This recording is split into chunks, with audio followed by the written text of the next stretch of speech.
Computer? Yeah, the dog keeps eating M&Ms, and I don't know if that's a bad thing.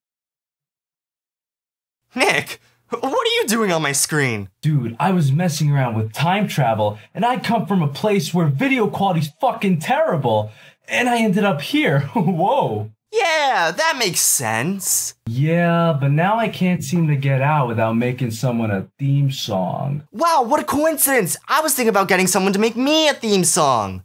That's great, but how should I make it? Maybe if we go through a bunch of different types of video game music, we can figure out the best way to make me a theme song. Yeah, that's... Alright, can we just start the damn video? Yeah, this is the stupidest shit I've ever written. You've written stupider. That's funny because I don't remember writing your stupid looking face. Video games provide the human race with a lot of things. Great stories, a form of interactive entertainment, pleasure, and probably the most impactful thing being kick-ass music. You can have a terrible game, but a good soundtrack can really help cushion the blow and keep you going. But hey, if the game just sucks that hard, you don't even need to play it to listen to the music. In fact, some tracks in games are so good by themselves that they even land in top charts. They may just be viewed as normal songs at that point, but who cares? A good piece of music is still a good piece of music. I think every piece of music that comes from a game is just a song, but when you're talking about video game music, you're really thinking about the tracks that enhance the gameplay and overall experience of that game. Like, listen to Mega Man over here. Epic music that fits the game's genre and keeps the player determined throughout the level. Without music, though...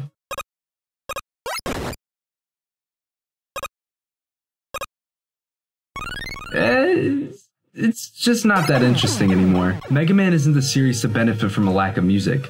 It's too action-oriented. You take out the music and it just becomes kind of boring. You're telling me I'm bored as fuck right now. Oh my god, yes! Wonderful! Can we actually start making your theme song now? We're getting sidetracked. Right. Sorry. Where should we start? Well, you like classic video games. Let's go back to the past. Like the Atari? No, stupid, the NES. The Atari didn't even have music. The NES basically saved the gaming market. Not only were decent video games coming back, but they actually brought good music with them this time. Not only that, but what's impressive is that the tech that housed this music couldn't really store a lot of information, meaning that songs were often limited to the amount of notes they could use. The Legend of Zelda theme is a prime example of this.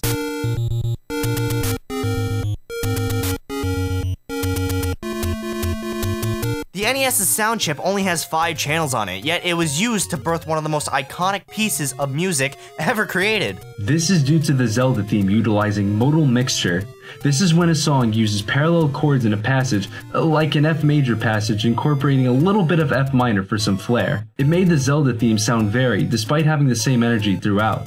Plenty of songs on the NES use this technique, leading to some pretty kick-ass melodies. That and the fact that composers had to make good melodies because of the hardware limitations. This is often recognized as retro music. Similar to the games, they just present themselves with the time they were made in. And you know what, they hold up pretty well to a point where it could not have been done better in today's age. I think we should incorporate a retro kick into your theme song, but maybe just the chiptune part. Yeah, I do agree with that, but to do that would mean making a MIDI song. That's how it was done back then. Yeah, it was, but MIDI is still used in some modern games today. You see, MIDI is one of those styles that can just make me rock hard, or make me want to jump out of a window. When it's done well, it's really good, but when it's done not well, it's so bad. The best example of this is when the Sonic games used this post-Genesis. Sonic 4 Episode 2 is a prime example of how not to do MIDI. Nothing is really out there, it's so tamed, and for Sonic, that's just rough.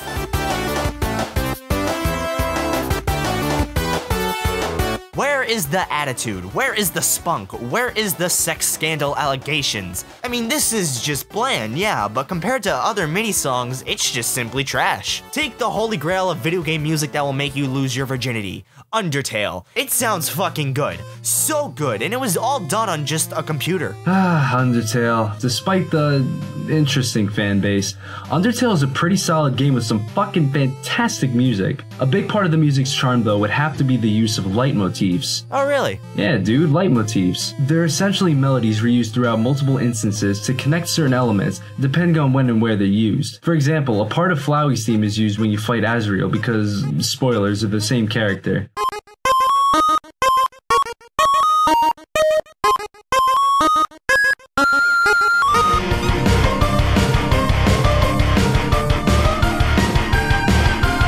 Another example is with Toriel and ASGORE. They used to be married, so them sharing similar bits in their boss themes isn't too unexpected.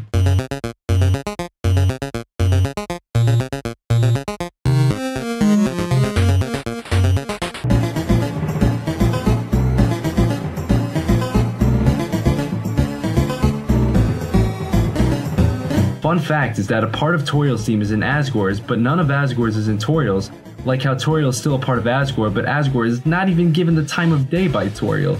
Music used to tell a story. It's pretty incredible, and there are dozens of leitmotifs used in Undertale.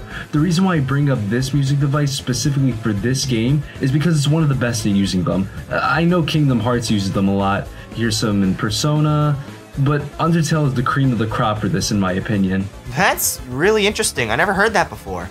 It's because you're not as avid in this field as I am. Hey, I wonder what happens when I turn this monitor off. No, wait, I take it back. I take it back. Yeah, sure you do. But recent games have evolved not only in the gameplay department, but in the music department too, you know, trying to be all cinematic and shit. And by recent, I mean like the GameCube era, because that's when they were able to put shit on CDs, making music and other sounds not compressed as fuck. So instead of getting this,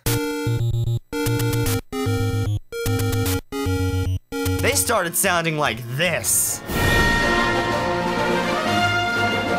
I would have sex with this music. Is that even possible? I don't know, but a man can dream, Nick. Orchestral music is probably the best thing to happen to the game industry. Not only does it sound more professional and give what can be a mild-looking game feel oh so spicy, but it can also give the player better incentive to play more with rhythm in mind. Take the best and only example of this, Super Mario Galaxy. It's hard to imagine this game having a soundtrack that wasn't orchestrated because it just fits so well. Things like star bits and Mario himself will sometimes just fit to the music that's playing, and it's just, oh, it's so good. Oh, I mean, it's just, oh, it's like melted butter on popcorn. It almost makes me want to quit soda. But that's an almost, because fuck you, I'm not quitting. What the hell's even your point in this? That orchestral music sounds good? Okay, but does it look like I have an orchestra? I don't even have proper fucking vision. Why? What's wrong? Dog, don't you remember? I'm colorblind. So does that mean you can't be racist? Sure, Tom. But my whole point is that the impact of orchestral music in video games is really important. Well, it just means that people were seeing video games as an art form, one that can be taken seriously. We have games now with high budgets, movie quality stories, and great pieces of music. It would be stupid not to call it art. While they can be pointed at when serious problems arise, it's hard to say that there hasn't been a positive impact when it comes to these kinds of games. From a narrative aspect, an entertainment aspect, and even a musical one, it's really tough to say that video games didn't really do anything positive for these types of mediums, you know? And the fact that they can all be put into this one little thing that can give someone so much joy, well, I just think that's beautiful. So with all of that, have you figured out something that you can use for a theme? What's up? You said you had to make me a theme song. Oh, that? Yeah, I already made that. I was just fucking with you. But what about the whole you trapped in a screen thing? Dude, it's just a Skype call. Not every one of your videos needs to have a narrative structure. Goodbye, Nick. Wait, dog, hold up. Don't you want your theme song? I'll just let the outro handle that.